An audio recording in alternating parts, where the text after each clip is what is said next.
తెలంగాణలో అధికారాన్ని కోల్పోయిన బీఆర్ఎస్ ఓటమిని ఇప్పటికీ జీర్ణించుకోలేకపోతున్నట్లుంది. తమను కుర్చీ నుంచి దింపేసిన కాంగ్రెస్ పార్టీపై నిత్యం విద్వేషం వెళ్లగక్కుతూనే ఉన్నారు గులాబీ నేతలు.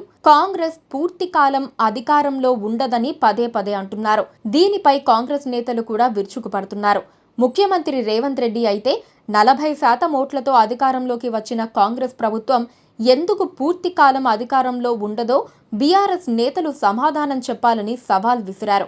ఎన్నికైన ప్రభుత్వం పడిపోతుందని ఎవరైనా అంటే తన్ని తరిమేయండని పిలుపునిచ్చారు. ఇటీవలి ఎన్నికల్లో ఖచ్చితంగా తామే గెలుస్తామని బీఆర్ఎస్ నేతలు అనుకున్నారు. హ్యాట్రిక్ సీఎంగా కేసీఆర్ ప్రమాణ స్వీకారం చేస్తారని వారు భావించారు.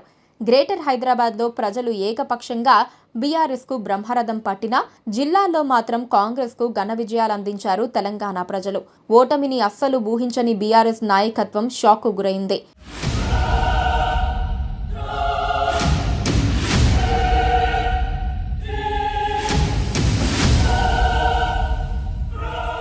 రైతు బంధు, దళిత బంధు, రైతు భరోసా వంటి అద్భుతమైన పథకాలు అమలు చేసినా పార్టీ ఎందుకు ఓడిందో వారికి ఇప్పటికీ అర్థం కావటం లేదు. తమని గద్దె దింపి అధికారంలోకి వచ్చిన కాంగ్రెస్ పార్టీపై బీఆర్ఎస్ నాయకత్వానికి సహజంగానే మంటగా ఉంది. రేవంత్ రెడ్డి ముఖ్యమంత్రిగా ప్రమాణ స్వీకారం చేసిన కొద్ది రోజులకే కాంగ్రెస్ 6 గ్యారెంటీలు ఏమయ్యాయంటూ బీఆర్ఎస్ నేతలు వెంటపడ్డారు. ప్రమాణ స్వీకారం చేసిన 100 రోజుల్లోపు గ్యారెంటీలు అమలు చేస్తామని కాంగ్రెస్ వివరణ ఇచ్చింది. అందులో భాగంగా ఇప్పటికే 4 గ్యారెంటీలను అమలు చేస్తోంది. 100 రోజుల పాలన దాటిపోయినా 6 గ్యారెంటీలు అమలు చేయలేదంటూ బీఆర్ఎస్ యాగీ చేస్తోంది. ఇది హుందాగా లేదని రాజకీయ పరిశీలకులు కూడా అంటున్నారు. 2014లో బీఆర్ఎస్ తాము అధికారంలోకి వస్తే దళితుణ్ణి ముఖ్యమంత్రిని చేస్తామని హామీ ఇచ్చింది. ప్రతి దళిత కుటుంబానికి 3 ఎకరాల భూమి ఇస్తామని మరో హామీ ఇచ్చింది. పెద్ద సంఖ్యలో ఉద్యోగాలు కల్పిస్తామంది.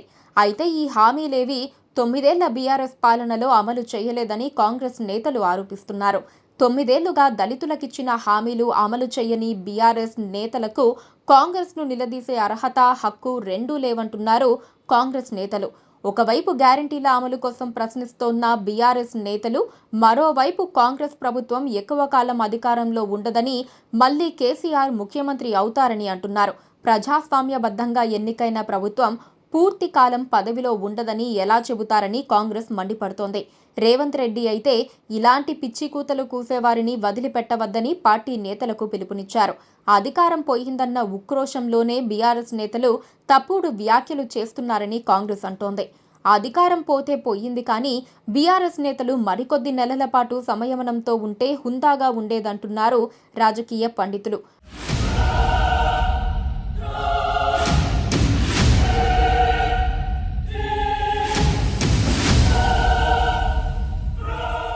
అధికారం పోయిందన్న ఆక్రోశం వెళ్లగక్కితే ప్రజల్లో మరింత పలచనయ్యే ప్రమాదం ఉందని వారంటున్నారు. బీఆర్ఎస్ ఇచ్చిన హామీలను పూర్తిగా అమలు చేయలేకపోయిన గులాబీ నేతలు ఒక్కో హామీని అమలు చేసుకుంటూ పోతోన్న రేవంత్ రెడ్డి ప్రభుత్వాన్ని వెంటాడి వేటాడి వేధించటం మంచి పద్ధతి కాదని వారు సూచిస్తున్నారు. ఈ వైఖరి లోక్సభ ఎన్నికల్లో కూడా చెడు ప్రభావం చూపే ప్రమాదం ఉంటుందని వారు హెచ్చరిస్తున్నారు.